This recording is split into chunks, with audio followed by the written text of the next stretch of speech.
अस्सलामुअलैकुम दोस्तों, कैसे हैं आप सब। मैं आप सबको यूट्यूब चैनल इंग्लिश लिटरेचर पे वेलकम कहती हूँ। हम लोग आज बात करने जा रहे हैं इस लेक्चर के अंदर डायरेक्ट मेथड की। प्रीवियसली हम लोगों ने बात कर ली है जीटीएम की, ग्रामर ट्रांसलेशन मेथड। उसके बिल्कुल ऑपोजिट है डायरेक्ट मेथड। क्यों? हमने देखा ग्रामर ट्रांसलेशन मेथड के अंदर हम लोग जब इंग्लिश सीखते हैं या इंग्लिश लैंग्वेज पढ़ते हैं तो उसमें हम लोग नंबर 1 ग्रामर के रूल्स को फॉलो करते हैं, ग्रामर के रूल्स को देखते हैं, एंड नंबर 2 हम लोग ट्रांसलेशन को देखते हैं। यानी कि हमारे पास इंग्लिश का वर्ड, इंग्लिश का सेंटेंस अवेलेबल है तो हम उसको क्या करते हैं, ट्रांसलेट कर करके पढ़ते हैं। This is an apple, this ये इज़ है एन एक एप्पल सेब, ठीक है, ये एक सेब है। इस तरह से हम लोग ट्रांसलेट करते हैं। हम देखते पहले सब्जेक्ट आया, वर्ब आया, ऑब्जेक्ट आया, सो ऑन। ये ग्रामर का स्ट्रक्चर देखा जाता है उसके अंदर।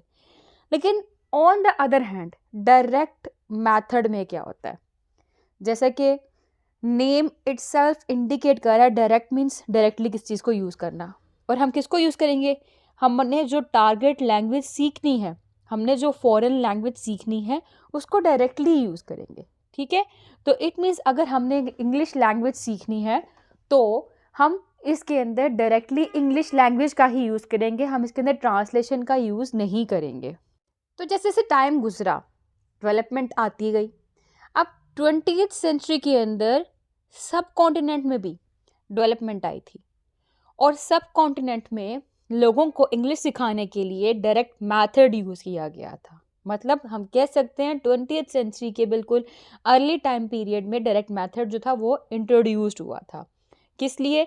For the sake of reform, ताकि रिफॉर्मेशन आए, ताकि तब्दीली आए, ताकि चेंज आए। और ये जो मेथड है, ये method basically grammar translation method के अगेंस्ट ही एक रिएक्शन के तौर पे हमारे पास सामने आया था। और इसमें एक और बात, इसमें नेटिव लैंग्वेज का यूज़ नहीं किया जाता जैसा कि जीटीएम में, यानी कि ग्रामर ट्रांसलेशन मेथड के अंदर हम लोग यूज़ करते थे।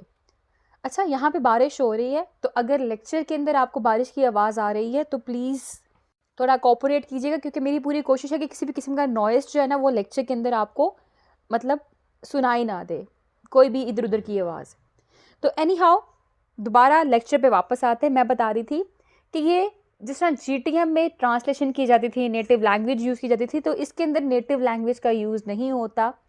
इसका पर्पज़ ही यही है कि जो स्टूडेंट हैं उनको टारगेट लैंग्वेज के अंदर ही बोल के टारगेट लैंग्वेज सिखाई जाए। टारगेट लैंग्वेज मतलब कौन सी? वो लैंग्वेज जो हमने सीखनी है। और अभी हम कौन सी सीखने जा रहे हैं? इंग्लिश लैंग्वेज, इसलिए हम उसकी बात कर रहे हैं यहाँ पे। जैसे कि स्क्रीन पे देखिए, the direct method of teaching which is sometimes called the natural method and is often but not exclusively used in teaching foreign languages refrains from using the learner's native language and uses only the target language. It was established in Germany and France around 1900 and contrasts with the grammar translation method and other traditional approaches. Clear? तो वही बात जो मैं अभी आपको बताई थी उसको इंग्लिश में लिखा हुआ है यहाँ पे कि इसको नेचुरल मेथड भी कहते हैं।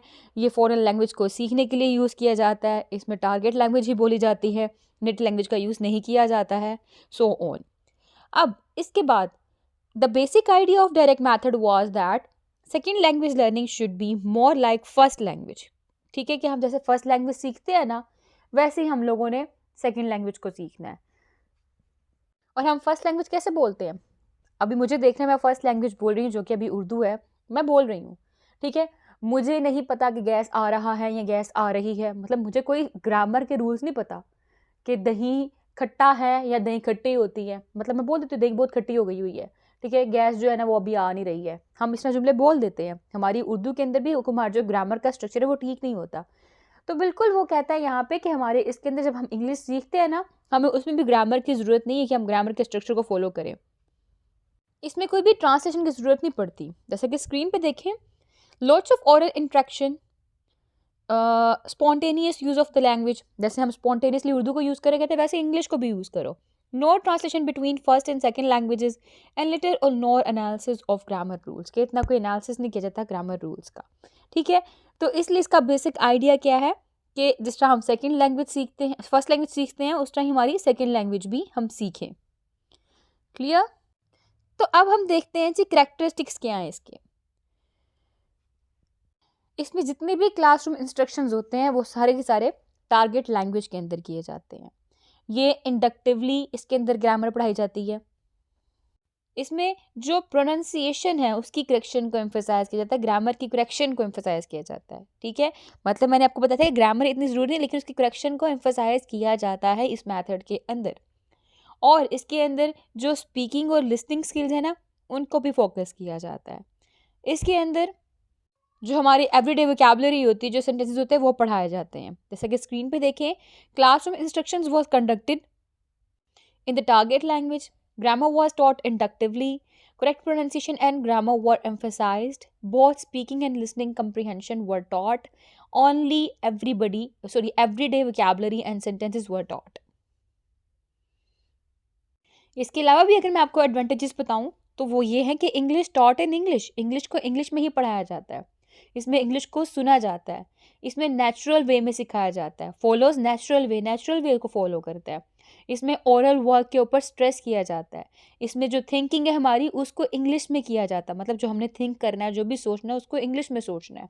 ठीक है, ऑब्वियस सी बात है, जब हम कोई चीज़ को इंग्लिश में सोचना शुरू करेंगे तो ऑटोमेटिकली हमारी जो वर्ड्स हैं उसके अंदर भी फ्लुएंसी आएगी, स्पीकिंग में भी फ्लुएंसी आएगी और हमारी स्पॉन्टेनिटी में भी फ्लुएंसी आएगी। हम उर्दू इतनी तेज़ क्यों बोल लेते हैं? क्योंकि हम लोग सोचते उर्दू में हैं। जब हम इंग्लिश में सोचना शुरू करेंगे तो हमारी इंग्लिश भी, उसमें भी फ्लुएंसी आती जाएगी, स्पीड आती जाएगी। इसके अंदर इंग्लिश में ही लिखा जाता है। इसके अंदर ऑडियो एंड विजुअल एड्स का भी यूज़ किया जाता है। ये भी एडवांटेजेस हैं।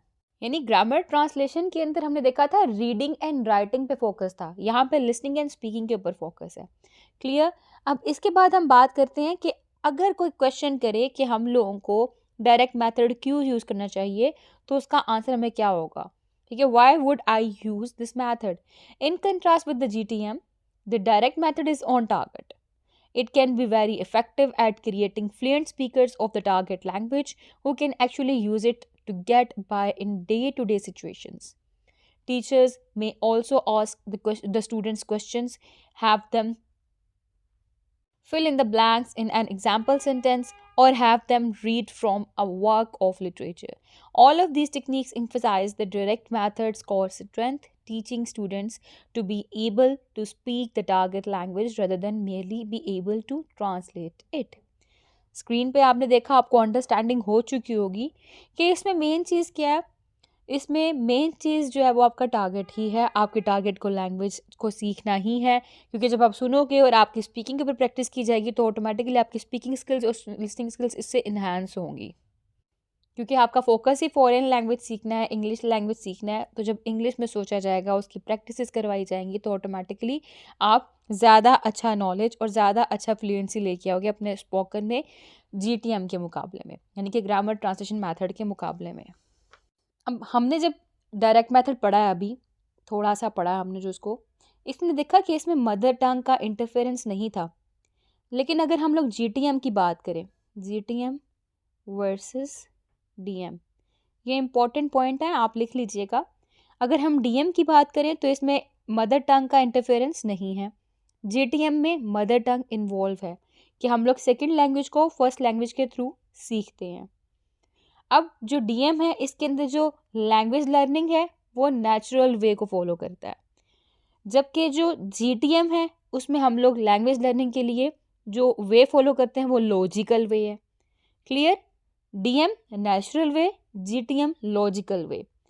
और इसके अलावा DM के अंदर जो है वो स्पीच को इम्पोर्टेंस दी जाती है, ठीक है, लेकिन GTM के अंदर स्पीच को निगलेक्ट किया जाता है।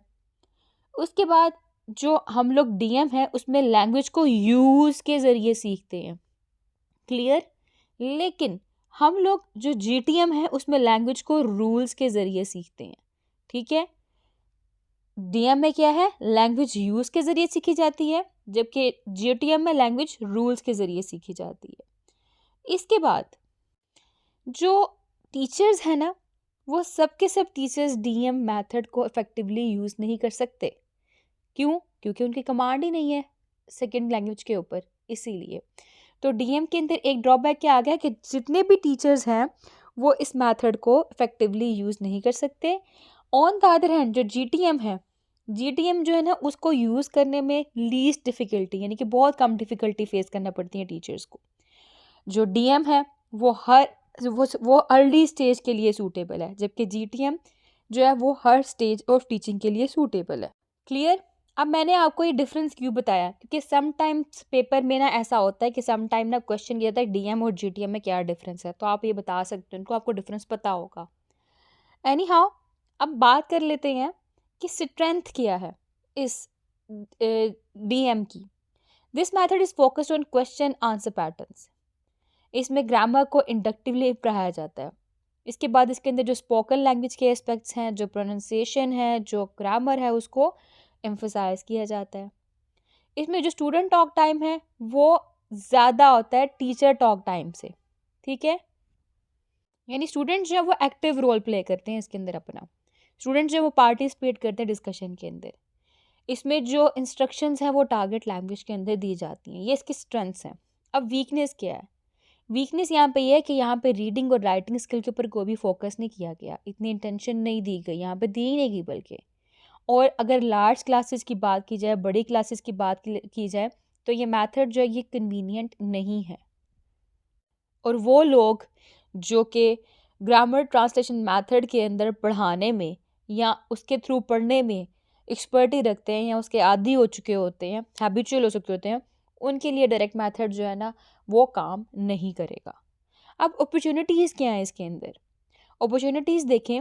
On the one hand it will be a good chance for students to improve our knowledge about grammar and to excel up our pronunciation, and at the other hand it is a good method for intermediate and advanced teachers to make students skill flawed.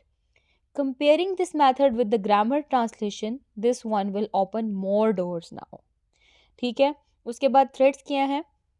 Threat ये है क्योंकि इसमें बताया गया कि इसमें जो grammar है, प्रोनाउंसिएशन है, उसको लेके चल रहे हैं, लेकिन प्रोनाउंसिएशन पे ज़्यादा एम्फोसाइज है, स्पोकन पे और लिसनिंग पे ज़्यादा एम्फोसाइज है, तो जिस बेस पे जो रीडिंग और राइटिंग जो स्किल्स है ना वो निगलेक्ट कर दी जाती हैं। तो अच्छा टीचिंग मेथड वही होता है जिसके अंदर 4 की 4 स्किल्स जो है उनकी एक्टिविटी हो, वो चीज़ें सिखाई जाएँ, यानी कि रीडिंग, स्पीकिंग, लिसनिंग, ये सारा कुछ उसके अंदर हो, राइटिंग सारा कुछ उसके अंदर हो, वही अच्छा मेथड होता है। क्लियर? तो DM मेथड आपको कैसा लगा, GTM आपको कैसा लगा? हमने इसके बाद पढ़ा है बायलिंगुअल मेथड। तो बायलिंगुअल मेथड के भी क्या हमने पढ़ा था, बेनिफिट्स क्या है कि उसके अंदर हम लोग ट्रांसलेशन को भी यूज़ करते हैं, जहाँ ज़रूरत है बिल्कुल वहाँ पे, ज़्यादा नहीं यूज़ करते। उसके अंदर हम लोग टारगेट मेथड को भी यूज़ करते हैं, टारगेट लैंग्वेज को भी यूज़ करते हैं।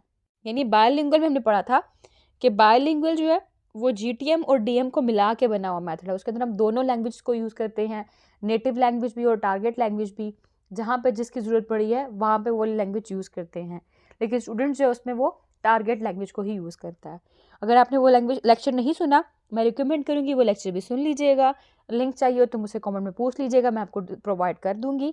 और मैंने जो हमारा सब्जेक्ट है टोटल, उसकी पूरी की पूरी एक प्लेलिस्ट बनाई हुई है। वो प्लेलिस्ट आपको डिस्क्रिप्शन में मिल जाएगी। उसके ऊपर क्लिक करके आपको सारे के सारे जितने भी लेक्चर्स मैंने अब तक कवर कर दिए हैं टैफल के, टर्सल के, वो आपको मिल जाएंगे। क्लियर? तो वीडियो पसंद है, वीडियो को लाइक भी करिएगा, हमारे चैनल को सब्सक्राइब करना मत भूलिएगा। दुआ में खास याद रखिएगा। Stay tune with us, take care.